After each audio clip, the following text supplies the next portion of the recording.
સુરત મહાનગરપાલિકા દ્વારા ચોથા વર્ગની કાયમી નોકરી માટે ઉમેદવારોની યાદી જાહેર કરવામાં આવી હતી, પરંતુ તે યાદી રદ કરવામાં આવી છે। રાત્રિ દિવસ દરમિયાન કામ કરતા કર્મચારીઓ જ્યારે ન્યાય ઝંખી રહ્યા છે ત્યારે કતારગામમાં મેયરના ઘરે પહોંચીને સૂત્રોચ્ચાર કર્યા હતા। અંદાજિત 500 જેટલા લોકોએ મેયરના ઘરનો ઘેરાવ કર્યો હતો, હાય હાયના નારા લગાવ્યા હતા અને સાથે સાથે વિરોધ પ્રદર્શન કર્યું હતું।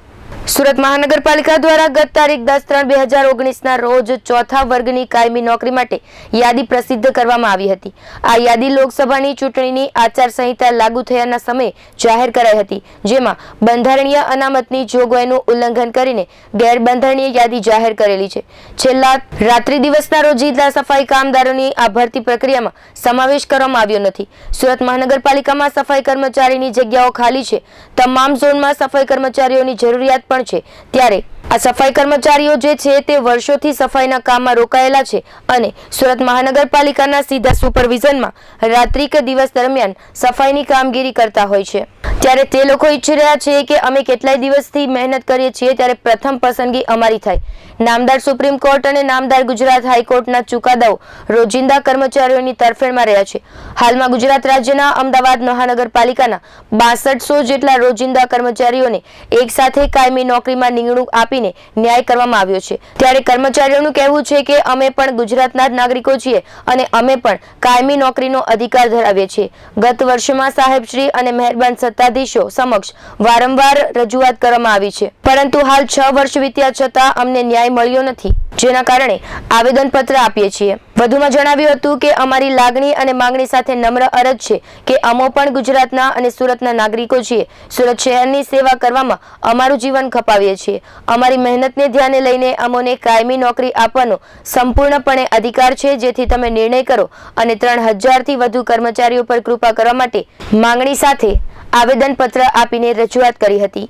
તો જે રીતે વિવિધ પ્રકારની માંગણી લઈને સફાઈ કર્મચારીઓ છે ત્યાં જે સુરતના મેયરના ઘરે, એટલે કે આ દ્રશ્યો બતાવવા માંગીશ કે મેયરના ઘરે અત્યારે જે આટલી મોટી સંખ્યામાં જે મહિલાઓ સહિત વિવિધ લોકો જે છે તે અહીં આવી પહોંચ્યા છે અને તેની માંગણી છે કે તેમનું જે ક્યાંક ને ક્યાંક શોષણ થતું હોય અને તેને લઈને અનેક જગ્યાએ જે છે તે દેખાવ કરી રીતે ગઈકાલના વિરોધ જે છે તે સુરત SMCમાં કરવામાં આવ્યો હતો અને ત્યારબાદ અત્યારે જે નારા લગાવી રહ્યા છે, જે સૂત્રોચ્ચાર કરી રહ્યા છે તે મુજબ લોકોમાં મોટી સંખ્યામાં જઈ હતી કે જે રીતે અગાઉ પણ વડાપ્રધાને જે રીતે પગ ધોયા હતા, પરંતુ આ લોકોનું જે છે તે રોજ તેઓની પણ માંગણી છે કે તેઓની માંગણી જો સંતોષવામાં આવે તો તે મોદીના પગ ધોવા તૈયાર છે, નહીં કે પગ ધોવાથી ભલું થાય। ત્યારે અત્યારે તો જે મેયરના ઘરે જે છે ત્યાં લોકોનું જે છે તે ક્યાંય રોજ એક પ્રકારે દેખાઈને પ્રદર્શન કરવામાં આવે। આગામી દિવસોમાં જે સફાઈ કામદારોની માંગણી છે તે સુરત SMC કરે છે કે તે જોવું રહ્યું। સહયોગી રાહુલ મકવાણા સાથે અરવિંદ રાઠોડ, GTV ગુજરાત, સુરત।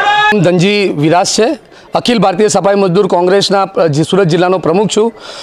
સુરત મહાનગરપાલિકાએ રવિવારના દિવસે ગોરખ ધંધો કરીને પોતા અધિકારી અને સત્તાધીશોએ પોતાના દલાલો સાથે ₹1-2 લાખ રૂપિયાની લાંચ લઈ અને ગેરબંધારણીય નાયતના અને ચોથા વર્ગના કર્મચારીઓ માટેની એક યાદી ગેરબંધારણીય પ્રસિદ્ધ કરી છે, જેની અંદર SC ST OBCને પણ સમાવેશ કરવામાં નથી આવ્યો।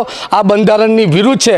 એની સાથે સાથે મેયર સાહેબે અમને લોકોને મૌખિક અને લેખિત આ બંને રીતે એમણે અમને આશ્વાસન આપ્યું હતું કે જ્યારે બી ભરતી પ્રક્રિયા થશે ત્યારે રાત્રિ અને દિવસ દરમિયાનના જે રોજિંદા કર્મચારીઓ છે એ લોકોને અમે ચોક્કસપણે સમાવેશ કરીશું।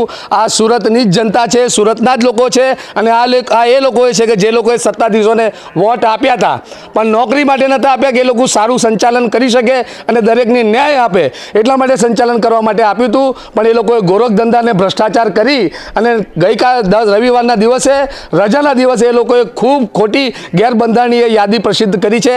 આ યાદીનો અમારો વિરોધ છે અને આ નોકરીની અંદર સાચા હકદાર તરીકે રાત્રિ અને દિવસ દરમિયાનના કર્મચારીઓ જ છે, એ લોકોને જ નોકરી મળવી જોઈએ। ઇન્ડસ્ટ્રીયલ ડિસ્પ્યુટ એક્ટ પ્રમાણે પણ આ લોકો સાચા અધિકારી છે, એટલે આ લોકોની નોકરી પર જ્યાં સુધી નહીં લેશે ત્યાં સુધી અમે અમારી જીવની આહુતિ પણ આપી દઈશું અને અમે અમારો ન્યાય લઈને રહેશું અને બધા જ નોકરી પર અમે લોકો પાછા ફરીશું અને અમને નોકરી પર કાયમી કરશે, એ જ માંગણી સાથે અમે લોકો સુરત શહેરના મેયરના ઘરે આવ્યા છે। આજે થોડા સમય પહેલા વડાપ્રધાને જે સફાઈ કામદારોના પગ ધોયા હતા, આપ શું કહેશો?